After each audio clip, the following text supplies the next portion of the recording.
And good morning, everyone. It is Thursday, February 18th. I'm Clayton Morris. So glad to see you. Oh, man, I'm out of breath. I just had to chase the dog out because he got out of the house. He got out of the gate. Up and down 30 flights of steps. That's how we do it, David says. You ready to start? Man, I'm out of shape. All right, welcome into today's show. Coming up on the big broadcast, Democrats now have a date when stimulus could pass. Hallelujah. Finally. And poverty right now gripping the country. Americans now digging through dumpsters to find food. We're going to show you the dramatic images and stunning images of people diving through the dumpsters to get food. Plus, big pharmaceutical company CEOs made millions of dollars off the back of this pandemic. The numbers are staggering. We'll show you the Wall Street Journal report this morning on all of these pharmaceutical guys who made tons of money. Glad the rich are getting richer. And the truth about Texas. So did renewable energy, wind and solar cause problems in Texas's deep freeze? Nope, not even close. We'll give you the accurate story. And did Ted Cruz, the senator of that state, depart for warmer weather when the people of his state were suffering and freezing? All of that and more on the show today. Welcome in, everyone. Caught my breath. Good to see you, my friend. How are you doing over in the studio? I'm doing good. Just getting things set up. People are like, turn on members only chat. I'm like, it is on. It's just we got so many members now. So thank you so much. And thanks to all of our members. Yeah, go ahead. I was just going to say, and we got a video of your studio setup coming out today. So members, watch for that today in your community feed. I will be putting that out. So members only. Yes, thank you so much. Yeah, this thing is coming together. So this is our new studio. It's not anywhere near done yet. So this is just the barest, maybe 7% done. But 7% done is 100% better than broadcasting in a spider closet. But I know many of you are going to miss the spider closet, and I appreciate all of your support. I didn't realize the spider closet would start trending, but it did. So thank you for that. Good to see everybody. Looking good this morning. I cannot figure out why our Stream Deck is not working. That really pisses me off. Yeah, I think you're going to have to uninstall and reinstall the software. That's total garbage. Garbage. I mean, the only thing I can think of is like maybe with the Wi-Fi network, would that have anything to do with it? Like it's not connecting to... No, because it doesn't connect to Wi-Fi. No, because it's hardwired. Yeah. Yeah. It's total garbage. It is. So normally, folks, I would have a whole bunch of buttons here in front of me for the broadcast. Wait, did it come on? No, I guess it's not now, unplugged because you can see the logo. Yeah, so the logo is on, but none of my buttons are there. My Grover Cam button, all of it. Normally, I'd have a special button just for Grover Cam to be able to cut to his camera. But now I have to manually do it. What kind of world? It's like an animal. I'm living like an animal. I have to press a button or I have to click a mouse to do this. It's garbage. Come on, man. Exactly, Joe.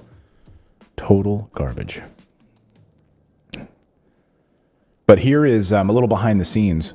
So here's a little bit behind the scenes in my office, which is adjacent to the new studio. It's totally bare bones. I mean, nothing in there except a desk. But I kind of like the minimalist aspect of it. But here was a short time ago, Grover trying to find a bed to sit on. Just a little pillow that we use. So he can sleep. So I'm up here in the new office space right now, building out the studio, and Grover is trying to find a place to lay down. So I brought him up his, just a little pillow that we use. So he's been sleeping on that. But he's like, that's not good enough. That's not good enough, man. I need to be somewhere that I'm comfortable, that I have my run of the place. So now he's here. Of course. That's where he's most comfortable. Yeah. And then I only have one arm to work with, like to type. What is that between his toes? Between his toes? That's just his claws. It looks like there's like a screw between his toes. Oh, I hope not. No, that's just his claws sticking out there. And then we have the puppy harness. I just leave that puppy harness on him because it's easier to grab him and pick him up. When he's running down the street. Right, yeah. Oh, man. Keeps me honest. Keeps me honest. Thanks to everyone for sending in your pet photos, by the way. A lot of you have been sending in your pet photos. I'll try to get to some of those at the end of today's show, so stick around for that. We'll show you. You've been sending in your photos to team@morninginvest.com. That's where you can go. And we asked you to do that in our newsletter. So we have our daily morning newsletter, which goes out. And we have hundreds of new subscribers today. So thank you so much for everyone who subscribed overnight. If you go to morninginvest.com is the website. That's our main website. And right there, just put in your email address. You can sign up. And then Monday through Friday, we write this newsletter. And it's delivered to your inbox first thing in the morning. You can enjoy it with your cup of coffee, get under a blanket, sit by the fireplace, and learn something about the world. We had a lot of news in there this morning. So please subscribe. We really appreciate your support of Morning Invest. The only progressive morning show, frankly, that's not bought and sold by the mainstream media and billionaires. So we can call attention to those stories that get no coverage anywhere else.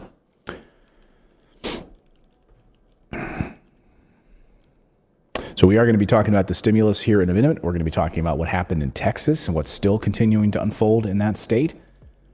Great state of Texas. And billionaires making more money than ever during the pandemic. We also got some new data out yesterday just on how effective the stimulus has been. Not a surprise. The December stimulus numbers are in. We're going to show you some of those numbers as well this morning. So a lot to get to on the old broadcast.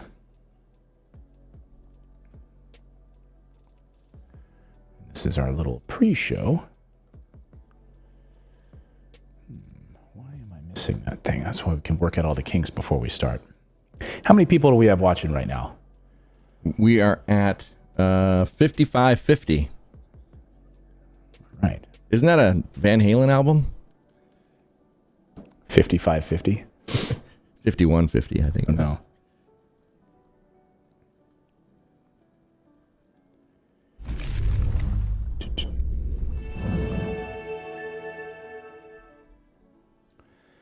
Good morning, everyone. Welcome into Morning Invest on this Thursday. Happy Thursday. I like to say Thursday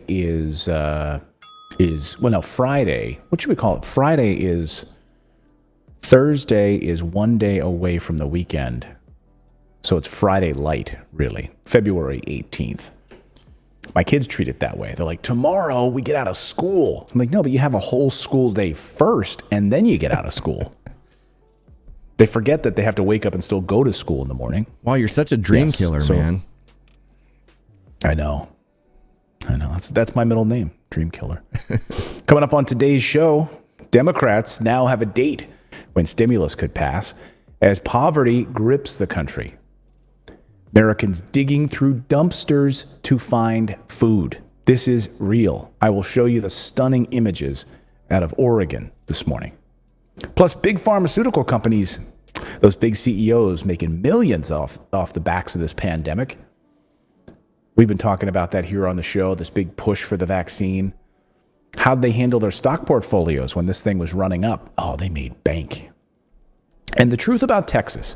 So you've been hearing from Republicans that have been blaming what happened in Texas on green energy and a Green New Deal, which makes zero sense. If you have a brain, you should have immediately dismissed that claim.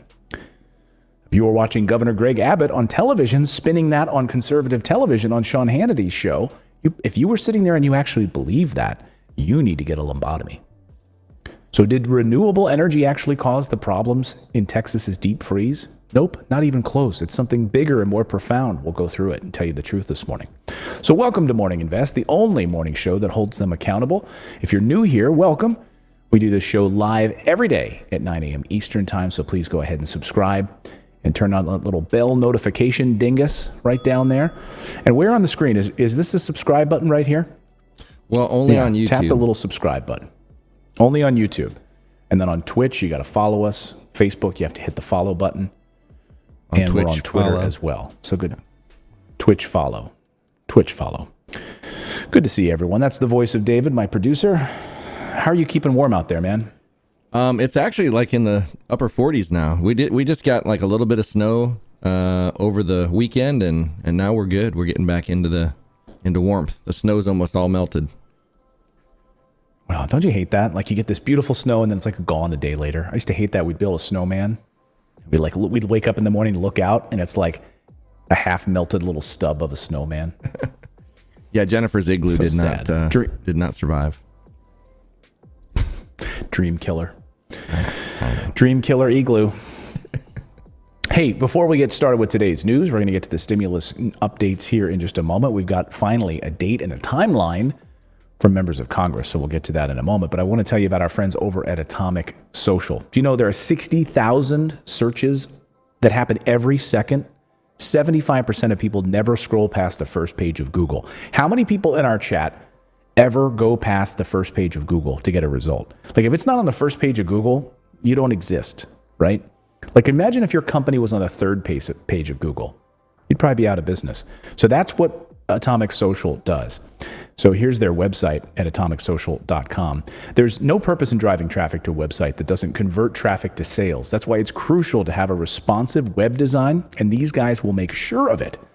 Whether you are a local business looking to drive foot traffic to your store or a small business looking to rank on Google, Atomic Social has a custom-tailored solution for you. They can help any business with a website. And if you don't have a website, they can help with that too. That's fantastic. They can help with that too and build you a beautiful website. And I've seen their designs. They're fantastic. Atomic Social offers flexible SEO and website packages that are focused on building a strong foundation for your online success.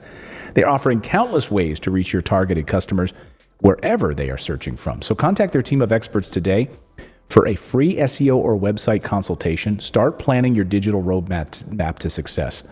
Atomic Social has worked with hundreds of companies and brands to make their websites and SEO strategies a success, and they can help you too. And they're a leading industry marketing firm that specializes in search engine optimization. So here's what they're going to do for you today. This is a fantastic offer, folks. And they just contacted me before the show and said they want to give away our audience today $500 in Atomic Social credit to all of our viewers. They wrote to me just before the show. They want you to be able to use this towards any of their services. $500. You can do website design if you've been waiting for that, or drive SEO traffic to your website. Let them know you came from Morning Invest and receive a $500 credit. All you have to do is book a call with them right now using this link. Here's the link. Just go to morninginvest.com/social. And here's what happens. This will pop up on the screen with your calendar. Jump on the phone with them and pick a 20-minute time slot. Hey, real quick, Clayton, is it morninginvest.com/atomic or social? Because you just said social. Yeah. Sorry. So what did I say? Social. Sorry. Okay. Sorry. Yeah. morninginvest.com/atomic. Okay, cool. Atomic. I got social on the brain. So just go to morninginvest.com/atomic right there on your screen. And just to clarify, they're only giving away a totally free consultation. Well, they'll get on the phone, they'll walk you through a custom strategy, and they'll provide you with $500 towards use of whatever service you want for your business. That is fantastic. So our thanks to Atomic Social for their support. All right, let's get to your stimulus update now. House Democrats finally broke their silence on stimulus and gave us some details on when they plan to pass President Joe Biden's $1.9 trillion COVID relief package late next week. So it could happen late next week, according to Democrats, or over the weekend. Again, this could pass late next week or over the weekend. That is the most up-to-date that we have this morning, and we're hearing from Democrats overnight and early this morning on Capitol Hill. But, make no mistake about it, there are still a lot of obstacles Democrats still need to overcome to try to get there. So some of the behind-the-scenes chicanery that's going on right now, the biggest challenge continues to be the minimum wage. So if we take a look at our screen here, this is some of the sticky $15 an hour, and whether $1,400 direct payments should be targeted to specific income levels. Many Republicans also say Yeah, so that's News Voice. Republicans also say that minimum wage increasing to $15 an hour, targeting $1,400 payments to income. And Republicans say that price tag is too steep. Lester, back to you. That's news talk for you. But that seems to be the problem right now. Minimum wage, $15 per hour. President Biden, take it out. President Biden says he's willing to negotiate on it. He's also willing to negotiate on the $1,400 payments. But David's point, if you remove the minimum wage increase from this COVID package, then you could steamroll this thing. This thing could move through quickly through the reconciliation process. So we still don't know whether or not the Senate parliamentarian is going to allow the minimum wage increase. By the way, what is the Senate parliamentarian doing? What is Elizabeth McDonough even doing right now? Can't she let us know? Like, is there a huge stack of work that the Senate parliamentarian has on her desk right now while they're on recess and they're off on a break? Like, let us know. Can you allow this minimum wage increase inside of the reconciliation process? Well, and here's the thing. It's like if you're going to, it doesn't go up to that until 2025. Okay, so and remove it because like look at how many unemployed people there are. You're trying to get a minimum wage increase while nobody's working. They need the stimulus. So table that, get them the money they need, and then worry about that. Like I just don't understand. Like this is just more filibustering. I just don't understand the filibustering, though. I don't get what benefit they'd have to dragging this out. I mean, unless I can't wrap my head around why. I mean, you do have Bernie I think it's Sanders because they don't actually want pushing it for this. Yeah, I just feel like they don't actually want it to go out. Look how long they've been fighting, and then it's like, well, we're going to do 2,000, now we're going to do 1,400. Obviously, they don't want to send out money. None of them. Yeah, I mean, the progressive wing of the party, you have Senator Sanders who's been pushing for it. But Biden gave him kind of a, we played that sound a few days ago. President Biden saying, yeah, I support it. Of course I support it. And now he's saying that he doesn't think he can do it. He could do it if he wanted to. So this sort of waffling on some of these issues, like the waffling on that and student loan forgiveness, it seems like President Biden is being pushed again by the progressives in his party. Because as you know, the other night when President Biden was asked about COVID relief. I'm sorry, when he was asked about from one of the audience members specifically about getting $50,000 in student loan relief, President Biden said, "I'm not going to do that. I can't make that happen." Those were his words. Yeah, you can. I can't make that happen. And by the way, I'd rather use some of that money to help some of the disadvantaged with childcare and other items like that. Well, you know what's funny? What does that have to do with that? What does that have to do with absolving people of their student loan debt? And they led people to believe the whole time during this whole election process, they led people to believe that if the Democrats could just get control, we wouldn't have to worry. Stuff would get passed. And here we are. Mm-hmm. They may have a thin margin of control, but they have what they said they needed in order to get stuff done. And now they're still him-hawing around. Yeah, you run the show.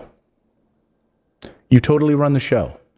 And like this is sort of the hypocrisy that I love, because we're going to get to more hypocrisy in Texas in a few minutes about, Republicans trying to blame Democrats on the catastrophe that Texas is experiencing right now, when Republicans have been in control of Texas for the last 20 years in every elected office position.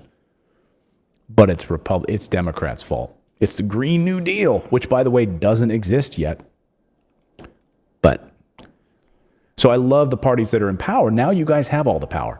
So why are you kowtowing to some of these weaker forces within your party, the Joe Manchins of the world? I don't get it. I struggle to understand. If that moment I was talking about just the other night, here is the student loan question. And this is what we heard President Biden talking about on the campaign trail. Before the election, we knew that Senator Schumer and Elizabeth Warren were calling on $50,000 in student loan debt. And here's the president's response. Loans are crushing my family, friends, and fellow Americans. Me too. The American dream is to kidding. succeed, but how can we fulfill that dream when debt is many people's only option for a degree? We need student loan forgiveness beyond the potential $10,000 your administration has proposed. We need at least a $50,000 minimum. What will you do to make that happen? I will not make that happen. Wow. Well, and I'm not the dream killer. that's the dream. That's the dream killer right there. Well, and was that him trying to relate by saying, "Yeah, me too. I got student debt too"? Is that what he's saying? Yeah, I've got crushing student loan debt. Yeah, me too.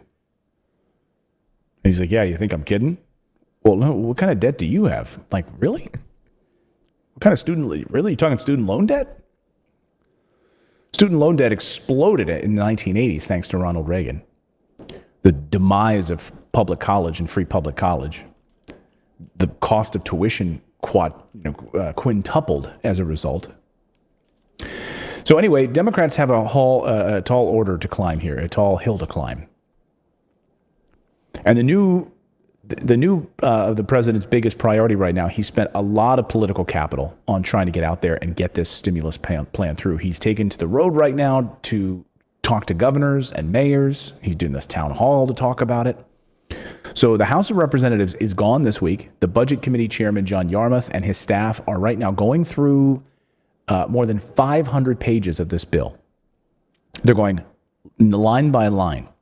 There's 9 different House panel committees that are looking at it, going through it. And then Senate Democratic staffers are also vetting the package.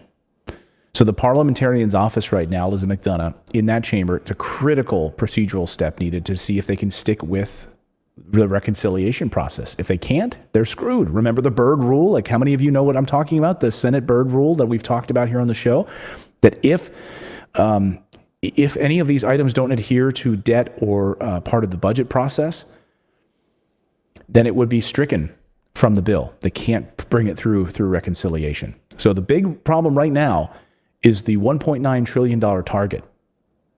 The Democrats believe that's a minor hurdle.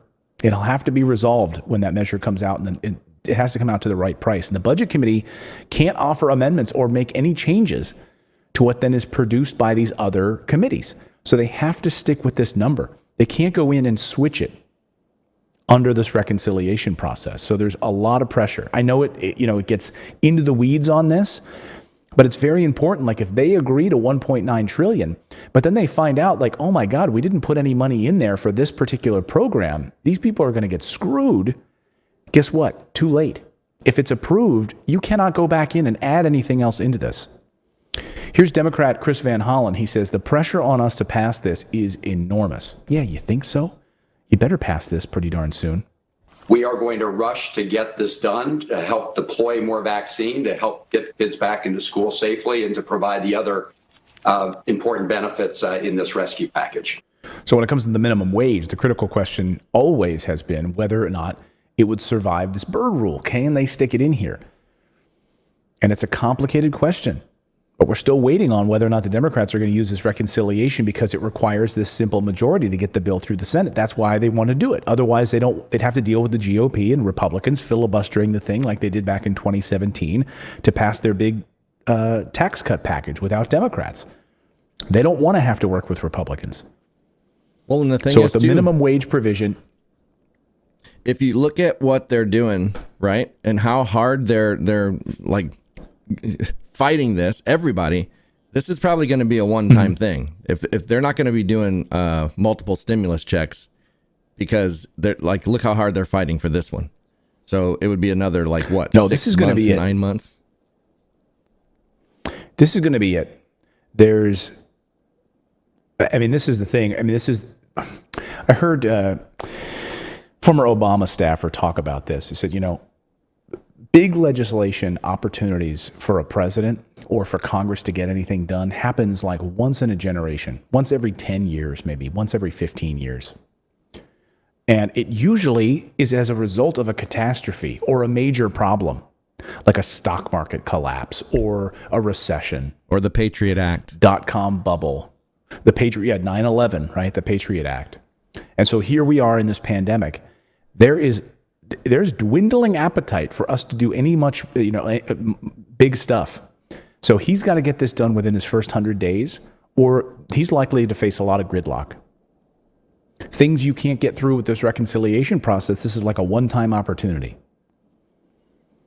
It's an opportunity to push major legislation on infrastructure, healthcare, free public college, all of those things. Like, if you want to leave a legacy and get some stuff done, you've got to do it now. No waiting around anymore on this. So this minimum wage provision itself may meet one of the standards in this Byrd rule on the House Education and Labor Committee. If they include it, if it's marked up, maybe not. Furthermore, Republicans believe the provision will fail. A different Byrd rule test, which stipulates that the effect of a provision cannot merely be incidental to the non-budget impact. So it's all complicated. So you just have to know right now the $15 minimum wage is the biggest problem in this whole thing. So do you strip it out? Do you take it out? Reconciliation, is the big question here. One senior GOP staffer I read a note this morning. Oh, sorry. Oh, thank you. Did you just get scared there for a second? Because you look like you saw a big ass spider. I did. Someone was delivering something to me and didn't realize it was in the middle of a show. My God. Thank you, kids, for giving me this box right in the middle of the show and snuck up on me. God, don't do that. Not used to this new space yet. Dear God.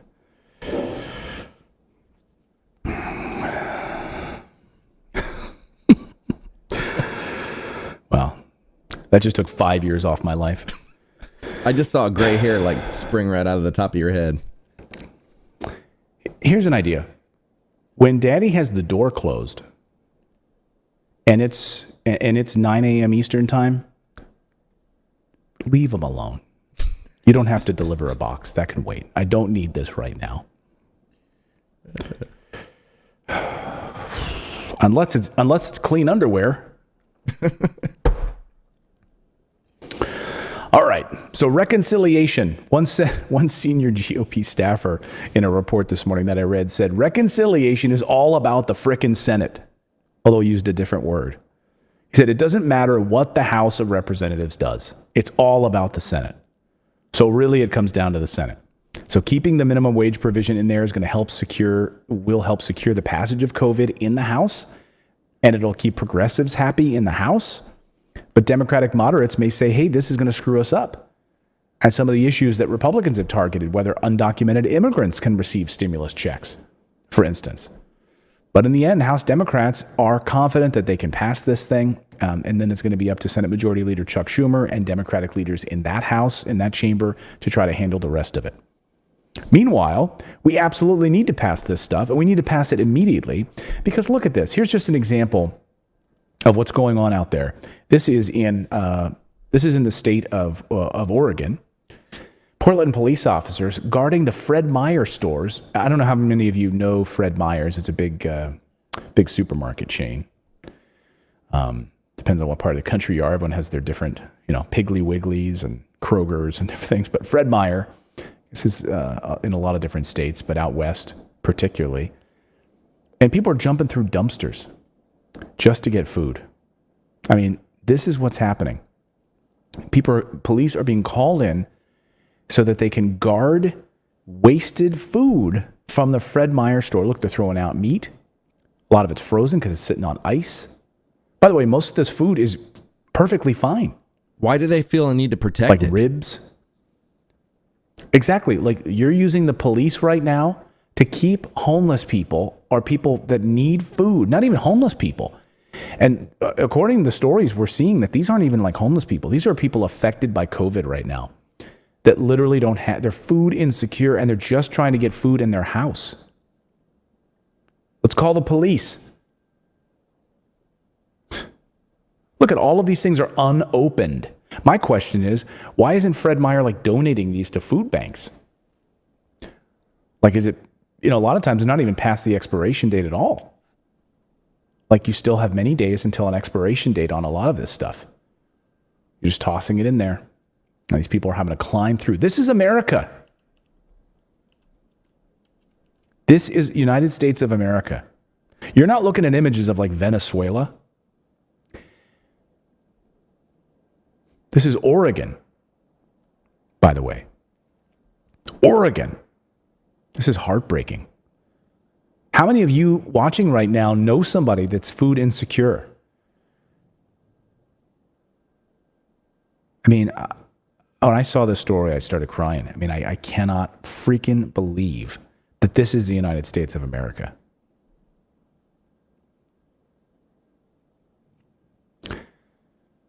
Mommy, what did you do today? Why do you smell? No, don't ask, honey. But I got you some food. Daddy, why do you smell bad? What's that on your shoes? Son, don't ask. But we'll have food tonight. I climbed through a dumpster to bring us food. Well, if I was a police in officer, Norway? I'd tell them to. I'd be like, I'm not stopping these people. I'd help them. Right. Yeah, where's your car? Let me help you out. Hey, I've got really strong flashlights as a police officer. Let me help you.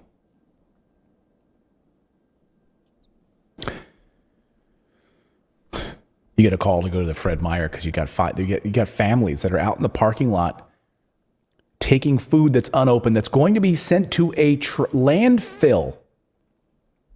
It's going to a landfill, and yet you're calling the police.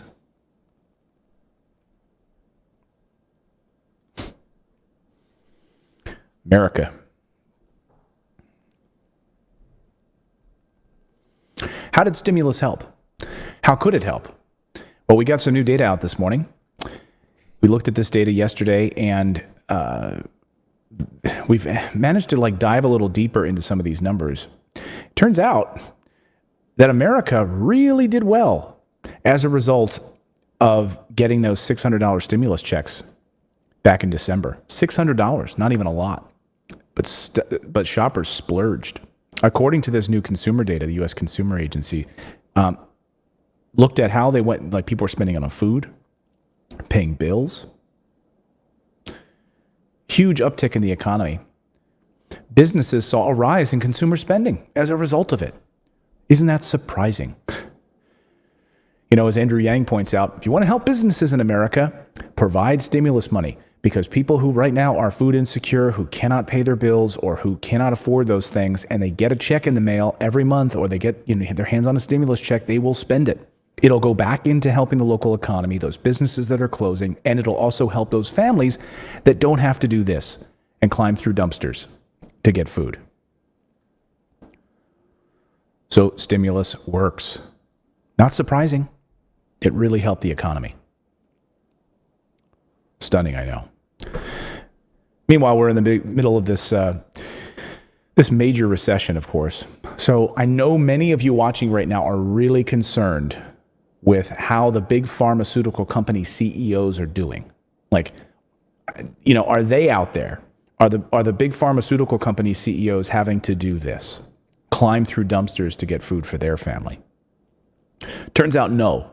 I know you were wondering and waiting on that. But executives at Moderna, Merck, and others have been raking in the money. Insiders at the COVID-19 vaccine makers sold nearly $500 million in stock last year. Yeah. Surprising, isn't it? I can't believe that they managed to do that. They managed to make so much money on their pandemic assistance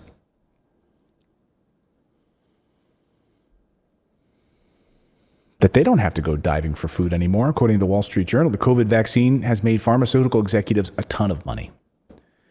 Higher ups at Pfizer, Moderna, and other pharmaceutical companies sold $496 million worth of stock when shares of their companies were up due to vaccine news. This represents a significant increase from 2019, when executives sold just $132 million worth of stock. Well, this is all legal, of course. There's probably, I would say, and we probably won't know, but I bet you a lot of these politicians probably just, increased their portfolio and invested before all this happened, because these pharmaceutical companies that are producing the vaccines are making billions during this.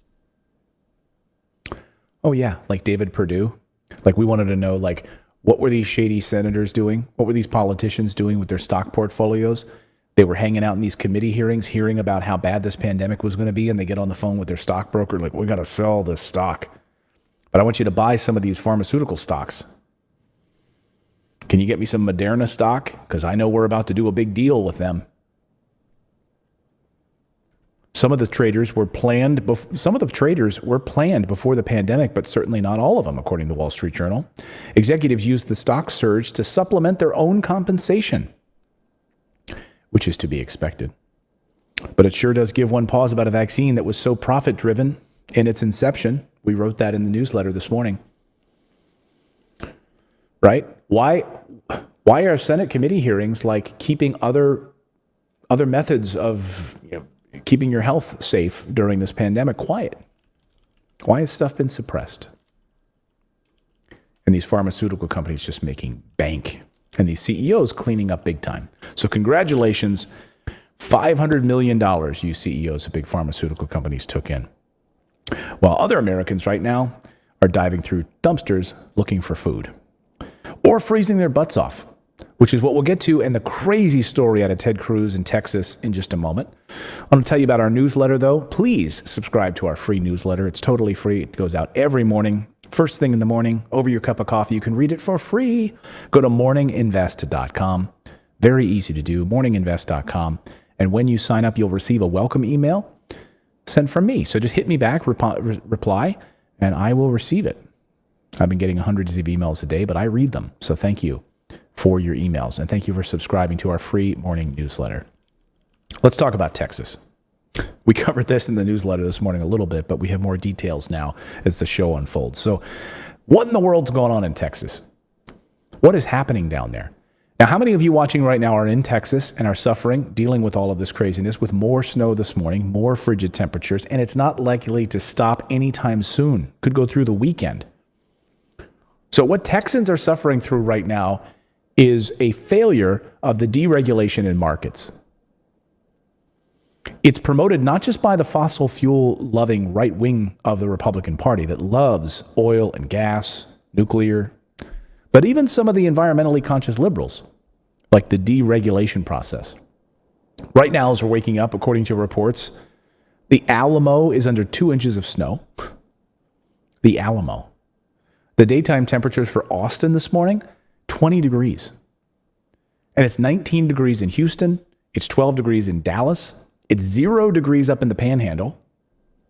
There's 29 million Americans that live there right now, and they're experiencing one of its worst and coldest winters ever.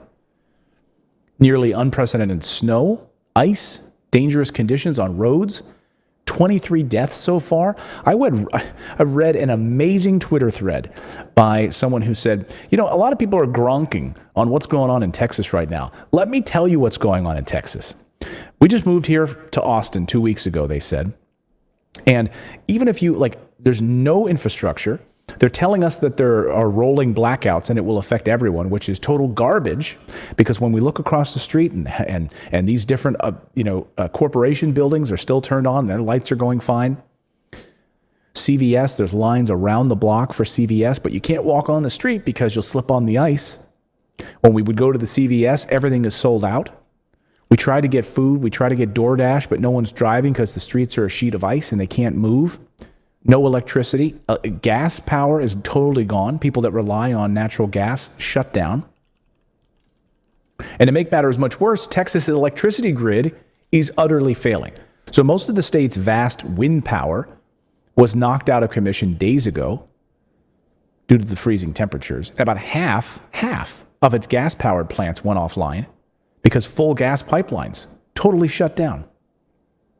Blackouts across the state. 2 million homes without power on Monday, 4 million on Tuesday, and 2.7 million as of yesterday. Some of the coldest days the state has ever recorded. My brother lives there. Moreover, rolling blackouts meant to last only 15 to 45 minutes at a time, like they do in California all the time. Actually, they lasted for over 24 hours. So many Texans like putting their feet up, trying to warm their feet on gas-powered stoves. Even that wasn't working. They had no gas. I saw one person putting their feet, trying to get the hot water on a stove pot on their stove just to get some warmth in their body. So the main problem in Texas has been the electrical infrastructure. Unfortunately, in Texas, no electricity also means no heat. Like the rest of the South, about 3/5 of the state's households rely on electricity rather than gas for home heating. And their homes are built to release heat in hot weather. not to retain the heat in cold weather.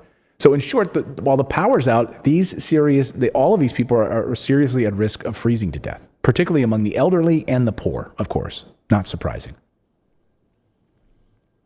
And what Texans are suffering through right now is not merely the failure of like old infrastructure, the electrical grid, nor is it just a failure of these like renewables like wind and energy, wind power and solar energy. Instead, it's a total deregulation of the markets.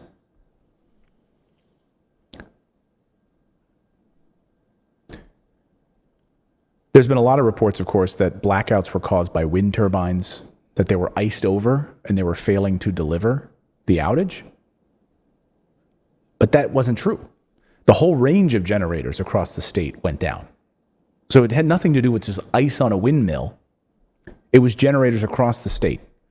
And most of the missing power capacity, according to the director of the Texas grid operator, actually comes from traditional thermal generation, gas plants, as the dominant generation resource in Texas. They have tons of outages at these gas plants. This, according to the Jacobin Times this morning, and the White House. So the White House was asked this question. Watch how Jen Psaki, well, actually, we'll get to that in a second. But I want you to watch how the misinformation is being spread by even its own governor. So right now, I love how Texas officials are whining about liberals. Now, meanwhile, governor of Texas, Republican, lieutenant governor. You have a legislature and a state that's been run by Republicans for 20 years. There is no Green New Deal in Texas. There is no Green New Deal that's passed anything. So all of this infrastructure it's not new. There's a very small percentage of which is solar and wind, but this is an old electrical grid with gas power and over 50% of them collapsing.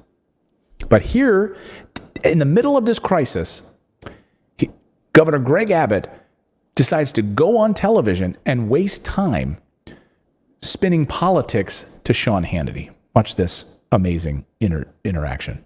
Oil, old-fashioned oil, and coal. I'm not against nuclear energy either. I'm not against wind turbines. But my question is, if they have these rolling blackouts and you got freezing weather, and they're not reliable and it's use it or lose it, what good is it? Sean, this shows how the Green New Deal would be a deadly deal for the United States of America. Texas is blessed with multiple sources of energy, such as natural gas and oil and nuclear, as well as solar and wind. But you saw from what Trace said, and that is our wind and our solar got shut down, and they were collectively more than 10%. Oh, 10%. Okay. I'm sorry, where's the other 90%? So you're focusing on the wind and solar that makes up 10%? And by the way, it's the generators tied to the electrical grid, but no mention of natural gas. He said, we're blessed to have natural gas. Over 50% of natural gas plants shut down. But I'm glad you pointed out the 10%. I love hypocrisy. Of our power grid, and that thrust Texas into a situation where it was lacking power in a statewide basis. That was power that was spread out by that ERCOT organization that you were talking about. As a result, it just shows that fossil fuel is necessary. Yeah. What? By that logic, right? It accounts for 10% wind and solar. But fossil fuels, we need fossil fuels. We need to burn carbon. But that didn't seem to work. The energy state of Texas, right? This is the state that produces energy. This is like the Republican haven for energy production. Oil, natural gas. What about all your fracking, Ted Cruz? You guys are energy independent, Texas. Don't mess with Texas. Oh, you've got a few wind farms that went offline, and now you're going to blame that? For the state of Texas, as well as other states, to make sure that we'll be able to heat our homes in the wintertime and cool our homes in the summertime. Yeah. No mention of the fact that natural gas was the biggest one that collapsed. But thanks for taking time out of your statewide emergency to go on Hannity to give yourself a little PR spin there. love it. Did you? So Jen Psaki was asked about what's. Did you read the letter from that Texas mayor? Oh yeah. Oh, you mean the one that resigned? Yeah. Yeah. Let me pull this up because he's now a former Texas mayor. Yeah. Who said the residents should fend for themselves. He's like, get off of your butts. You're freezing. Go take care of yourselves. Well, that didn't go over too well. The backlash was immediate and swift. And the people of Texas were like, what the hell are you talking about? You're telling an 80-year-old woman who literally lost her entire electrical infrastructure and gas infrastructure to get off her ass and do something about it? Okay. Thanks, you heartless son of a... Anyway, he's now been forced to... He now resigned. Let me see if I can find some of his quotes. Do you have any of them right in front of you? No, I don't. Not right in front of me. It was Tim Boyd. Yeah, here we go. He said he resigned after telling people who were desperate for power and heat, quote, only the strong will survive, he said. A Texas mayor resigned after telling residents to fend for themselves in a Facebook post. Then Mayor Tim Boyd then was mayor of Colorado City, wrote an insensitive message for people desperate for heat. And by the way, Colorado City, to be clear, is in Texas. I know it's confusing. He said, only the strong will survive and the weak will perish. No one owes you or your family anything, he wrote on a Facebook post, nor is it the local government's responsibility to support you during trying times like this, he said. Sink or swim. It's your choice, he wrote. The city and county, along with power providers or any other service, owes you nothing. I am sick and tired of people looking for a damn handout. Boyd told people without water to, quote, think outside the box to survive, and called people waiting in the cold because they have no power lazy, even as authorities were telling people to stay home and avoid icy roads.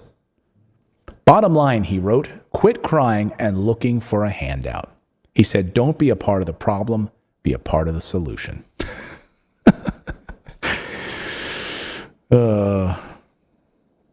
Okay. What are you supposed to do? I'm sorry. If you don't have water, what are you supposed to do? You can only survive, 48 hours without water? Or 7, I don't know how many hours. I'm not going to try it to test it out. But it's like 2 days or something without water. 3 days. Food, you can go months. Water, you can't. By the way, if you have no heat and it's freezing and your house doesn't have like a fireplace, what are you supposed to do? Just start breaking down some furniture? Get that old couch and just rip it apart and light it on fire in the middle of your home to keep warm? Idiots. So Jen Psaki was asked about all of this in the White House press briefing, and I loved how she laid this out. There's some days I will be critical of her, and there's some days that I think she's doing a remarkable job. This is one of those days when I think she's done a remarkable job, shooting down misinformation like we just heard from Governor of Texas, Greg Abbott. Here she is. And officials at the Electric Reliability Council of Texas, which operates the state's power grid, have gone so far as to say that failures in wind and officials at the Electric Reliability Council of Texas. Been some inaccurate accusations out there. I'm not sure if former Secretary Perry made these, but that it was that suggested that renewables caused failures in Texas's power grid. And actually, numerous reports have actually shown the contrary, that it was failures in coal and natural gas that contributed to the state's power shortages. And officials at the Electric Reliability Council of Texas, which operates the state's power grid, have gone so far as to say that failures in wind and solar were the least significant factors in the blackouts. I know that wasn't exactly your question, but I just wanted to convey that since there's been a lot of confusion about it. Beyond that, about the power grid, I would certainly send you to the Department of Energy for any further comment on that particular line of question. So, no, misinformation. Thank you, Jen, for laying out the truth there. on that. But didn't stop Ted Cruz, though. In my unbelievable story of the morning, Ted Cruz, Texas senator. Where did Ted Cruz go? Why haven't we heard much from him? Well, outrage this morning over where Ted Cruz may have gone, because it looks like Ted Cruz was spotted going to Cancun last night. He hasn't commented on it, but multiple people who were on the flight confirmed it. David Schuster, reporter, and multiple other reporters have confirmed that that's Ted Cruz and his family flying to Cancun, sneaking out of Texas like the cold snake he is.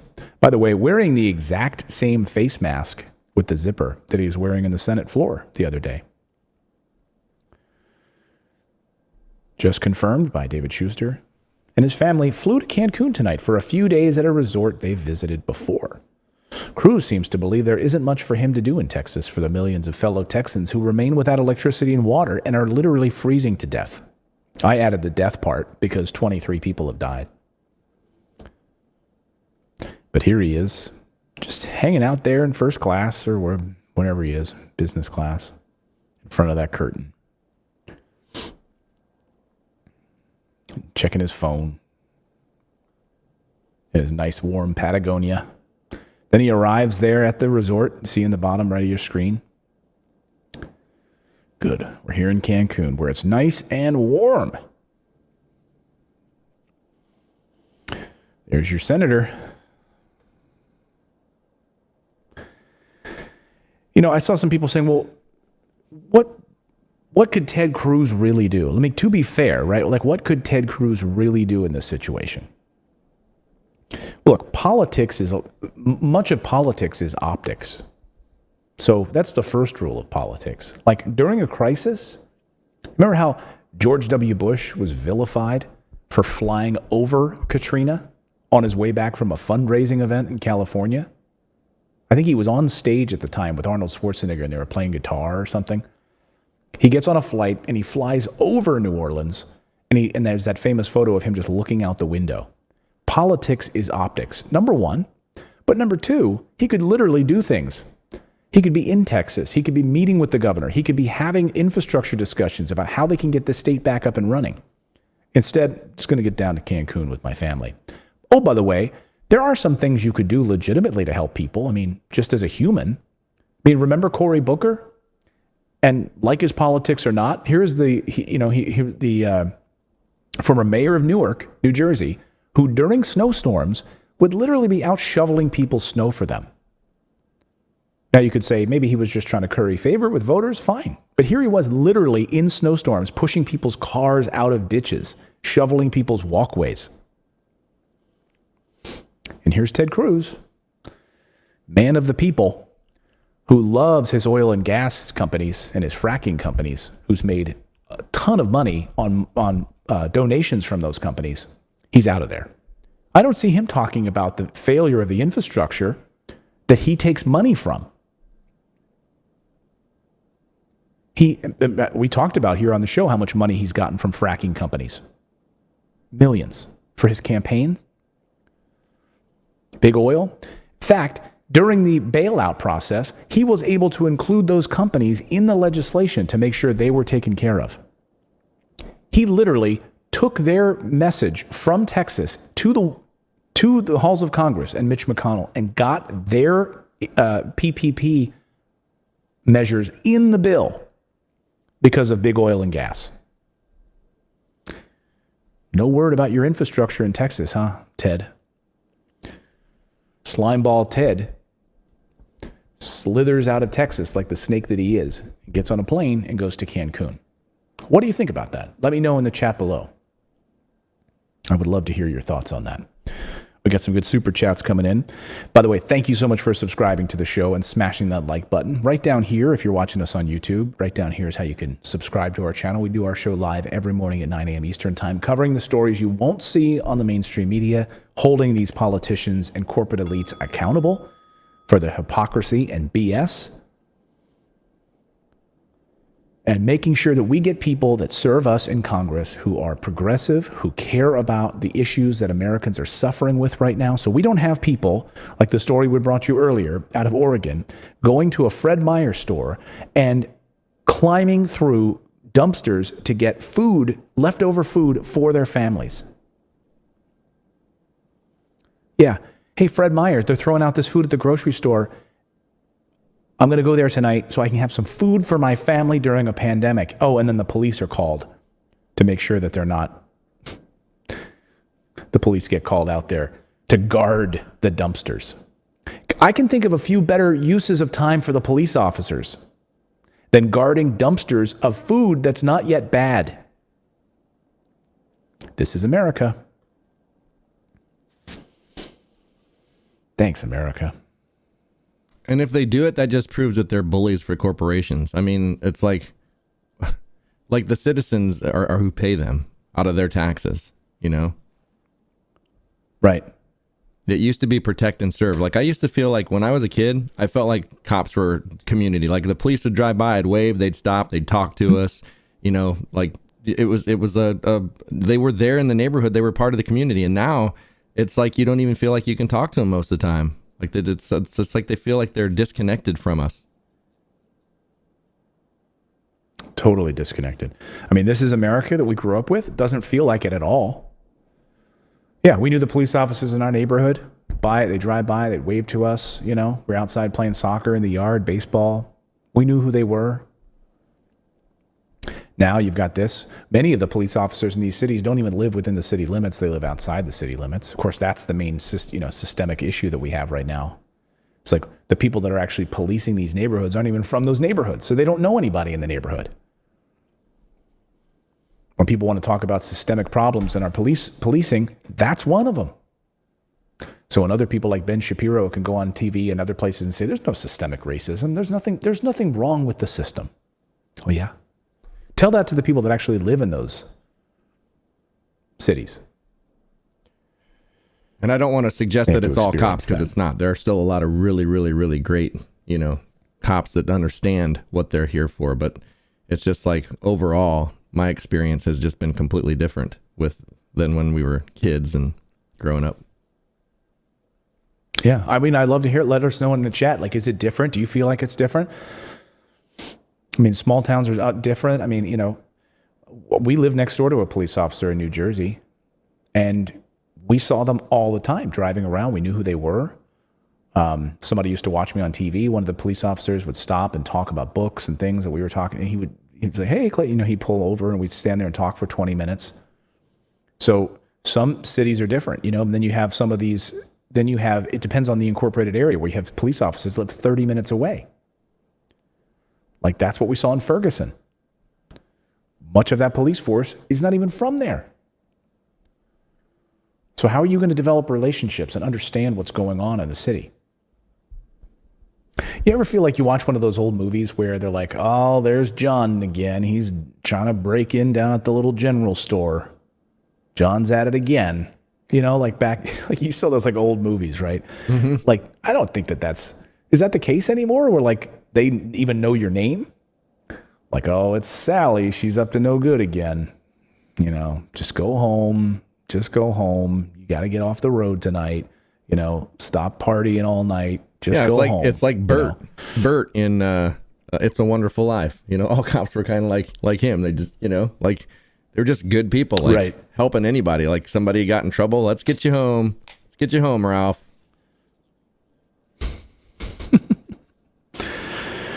Like, oh, Ralph's tied one on again. Let's get him home. Are you on Ralph duty tonight? Yeah, I'm going to take him home, make sure he's okay. Maybe it happens. I mean, there's a lot of fantastic police officers. Again, being called in by Fred Meyer or whomever to go, I'd love to know who made that phone call.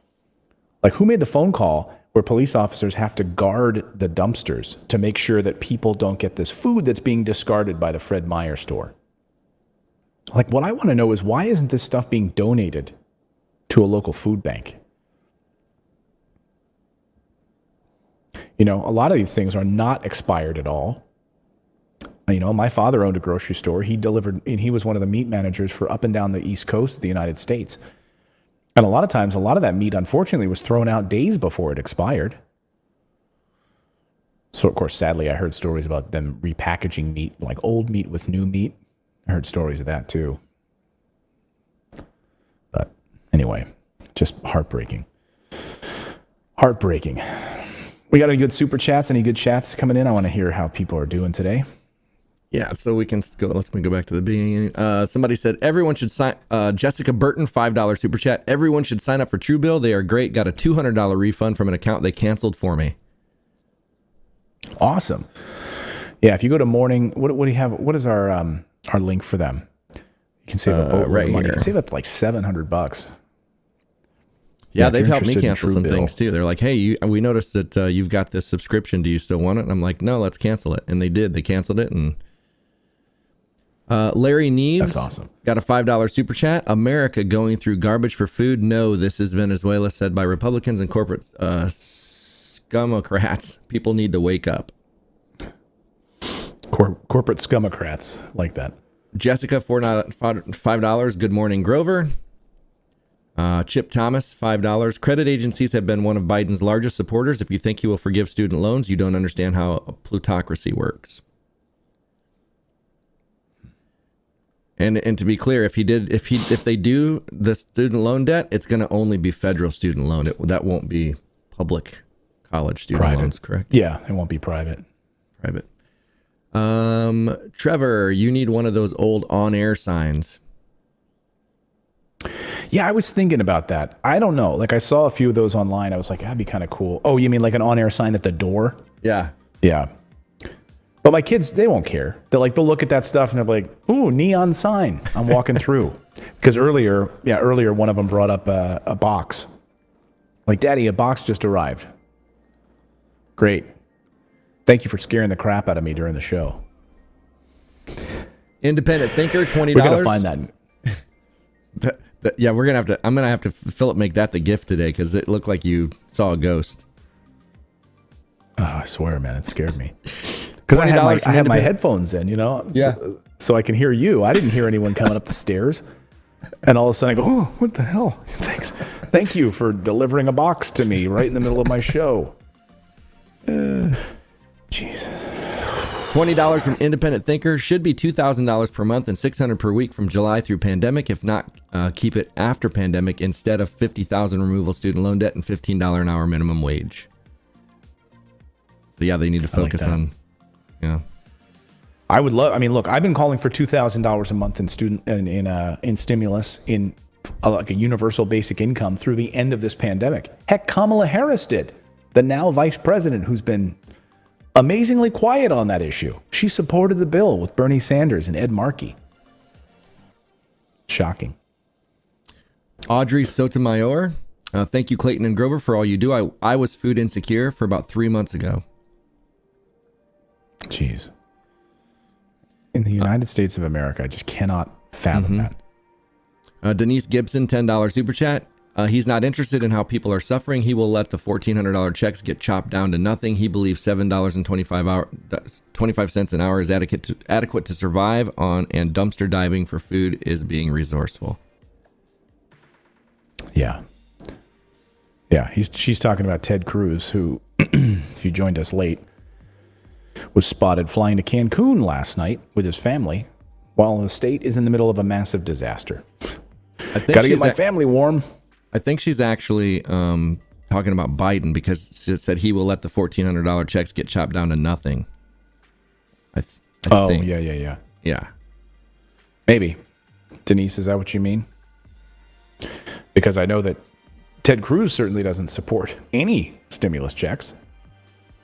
And he does not support increasing minimum wage. So I guess take your pick. It's sad that we're even having a discussion between, is it Biden or Ted Cruz that you're talking about? Right? I mean, It's true, though. How different are they? Come on, man. Well, I'm serious, Joe. I mean, how different are you guys?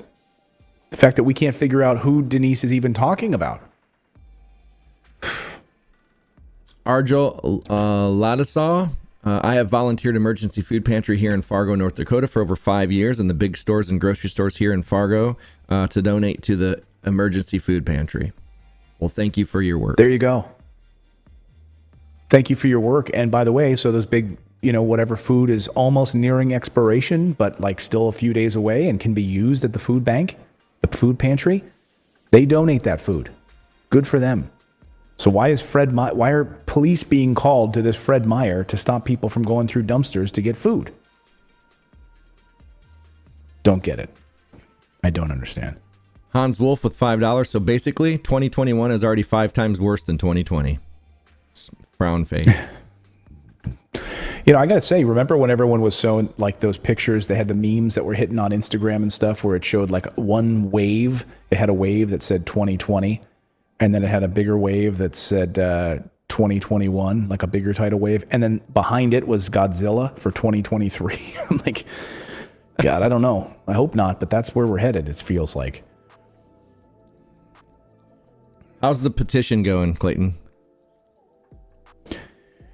Well, we sent it off. I mean, it sounds like progressive have been quiet. I think they're going to wait to see how this thing plays out in Congress, but hopefully they can use it. Hopefully they can sign on to it. And I've sent it to different members of Congress. So hopefully they can, use it to their advantage to make an argument for it. Who knows? We've got tens of thousands of people that signed it. And we do know that petitions matter. We do know that members of Congress use them to curry favor and to build legislation around them. So that was the goal. It was the $2,000 per month. You can still sign it if you'd like. Go to morninginvest.com/sign to sign the petition. We had tens of thousands of you that already signed it for $2,000 a month in stimulus. Rumple Gold with $5. You leave the floods of 1993 in Iowa. We took the next bus out of Iowa to Seattle and stayed with grandparents in Seattle for 5 months. I think that's referring to Cruz. Anna, I did it, Clayton, finally. Whoa, this just jumped. Oh, you're in the super chat, or she just joined. I think that's what she means. All right, Anna, way to go.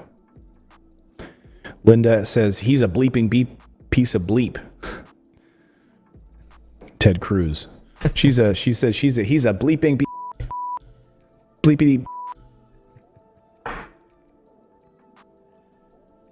Watchtower. I like that. Jerry Montgomery with a super chat says the way you look out for little people is why I would opt in naming your studio the Watchtower. That's a cool name. Plus, it kind of has that, the spire has that kind of Watchtower feel. Yeah, Watchtower. But is that? I'll have to. Maybe we can reach out to Bob Dylan and see if we can get the rights to use that song on our show. All along. Or we'll just like cut our own version of it and I'll sing it. There you go. You got your guitar right down there. Grab your guitar. Baby. Ooh, Watchtower. Coming from the storm. Michael Willis, I hope Ted's house water line bursts.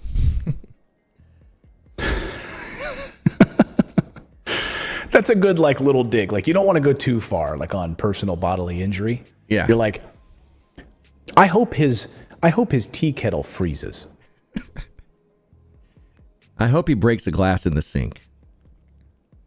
Right. Paul M with $5. Khrushchev knew when he said, "We will bury you." He meant we'll destroy ourselves with corruption. Sarah Moore, $5. Atomic Socialist, great. Using them to grow my crystal shop Earth and Shadow on Instagram and soon to be a full website. Yeah, Belinda Edwards says Watchtower is the name of the Jehovah's Witnesses newsletter. Okay, I don't think we can do that then. No. What about the lighthouse? No. I don't know. But I do like Watchtower. Too bad it's already taken. Yeah. Elvis says, Clayton, tell them why you need likes. Yes. Hey, if I bring you any value at all on this show, please smash that like button. Smash it for me. Smash it for David. Smash it for Grover. It really helps. It really helps us to push this out into the YouTube algorithm to let other people who need to hear this information. As this show grows, our show has grown tremendously, and I would love for I want to keep these people honest, and by getting these messages out there to the right people, so that you can learn what's going on in the world, because you're not going to see this if you're flipping on CNN at night. You're certainly not going to see this if you're tuning into like a Hannity show. So you need, this is independent journalism. So when you support our show, whether just from subscribing right down here in the corner on YouTube, or following us on Twitch or Facebook or Twitter, it really helps us. So I really appreciate that. And go ahead and smash that like button. We're up to 4,000 likes right now. I think you should do a smash like party. I think you should come up with some kind of dance to do while we do this. I'll turn the music up loud and then you just dance. Or do you know any mashed potato or any kind of cool dance? Like I saw your going away video from Fox News, that compilation video they did for you. You did a lot of crazy stuff, man. I did. Those were the days. Yeah, that video is right here on my channel if anyone wants it. But it was they put a nice compilation together for me after I left. I was there for 10 years as a news anchor, and I did, because they would always say, because I have a sense, I have a sense of humor and I have no shame. So one of my producers would say, "Hey Clayton, I have a good idea. Like there's a thing outside in the plaza. There's a bull. You want to go ride it during this segment?" I'm like, "Yeah, I'll go do it." So I have no shame. Like, "Hey, we need someone to dress up in lederhosen for this German segment." I'm like, "I love beer and lederhosen. I'll do it."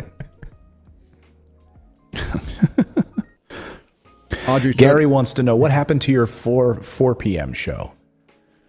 And Kristen Swenson says, "Don't fall for David asking you to dance." I don't blame. Yeah, no way, Kristen. Gary says, "What happened to your 4 p.m. show?" It's on hiatus. We had a huge move. So we had to come here, build a whole new studio. My father passed away, all within that same 2 weeks. About 2 weeks ago, my dad died. It was really a lot of work. To prepare for this show, I spend 3 hours writing the show, putting things together, getting elements together, and not to mention the newsletter that we produce every morning for free. And so then to be able to do that at night when I should be probably asleep or taking a rest at 4 p.m. after the kids get home from school and everything. So it's on hiatus, but we are thinking of some different things that we're going to do at the night side with different content. It's just a matter of figuring out how that all comes together. But I got to be honest with you, once this studio fully comes together, I may bring back that live show. We'll have to see how it all plays. So that's the goal. So Rumple Gold says, "Hey Clayton, I've been meaning to say it. Congratulations on the new studio, and I can't wait for your first live audience opportunity. I'll fly there to take part. So when are you gonna have a live studio audience?" Yeah, well, as long as you don't come up and scare me with a box.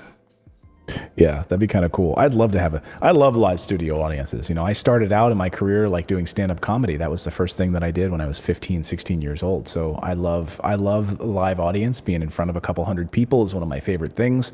Doing speeches and being up and being able to have that live interaction feedback is one of my favorite things. So I would love to do something like that. By the way, tonight, a little public service announcement. Tonight at 3 p.m. Eastern time. Now, many of you know I'm a real estate investor. Many of you don't know that, but I teach people how to invest in real estate. And so I have a totally separate YouTube channel called Morris Invest. And tonight on our channel, we are going to be doing a live for the first time in, I think, about a year or so. We're going to be doing a live show tonight on the 2 best ways to invest in real estate right now. So if you want to join us for our live, I'm trying to get my browser to bring up the YouTube channel. I can't find it. But tonight at 3 p.m. Eastern, we are going to do a live. So just go to youtube.com/Morris, my last name Morris, youtube.com/MorrisInvest, where it's just YouTube related content. Sorry, just real estate related content. If you'd like to join us for that live stream tonight, we're going to be talking about the 2 best ways to invest in real estate right now. We're going to be talking about conventional financing. We're going to be talking about some other tips and tricks right now, given this current market, and what it looks like for new construction properties and all of that. So if that's something you're interested in, I will mention it here. You don't have to join us if you're not, but please join us tonight at 3 p.m. Eastern time, and we'll set up a live stream over on the other channel. So it is over at youtube.com/MorrisInvest. Just type that out, and you can subscribe if you're interested in that. A little public service announcement. All right, everyone. Thank you guys for an awesome show today. Thank you guys for joining us and subscribing to this channel. I really appreciate it. We'll see you back here bright and early tomorrow morning at 9 a.m. Eastern time for another broadcast. By the way, if you missed our little video at the beginning, I'll play it right here. Here's me setting up the new studio with Grover, and we'll get you out of here on this. So I'm up here in the new office space right now, building out the studio, and Grover is trying to find a place to lay down. So I brought him up his, just a little pillow that we use. So he's been sleeping on that. But he's like, that's not good enough. That's not good enough, man. I need to be somewhere that I'm comfortable, that I have my run of the place. So now he's here.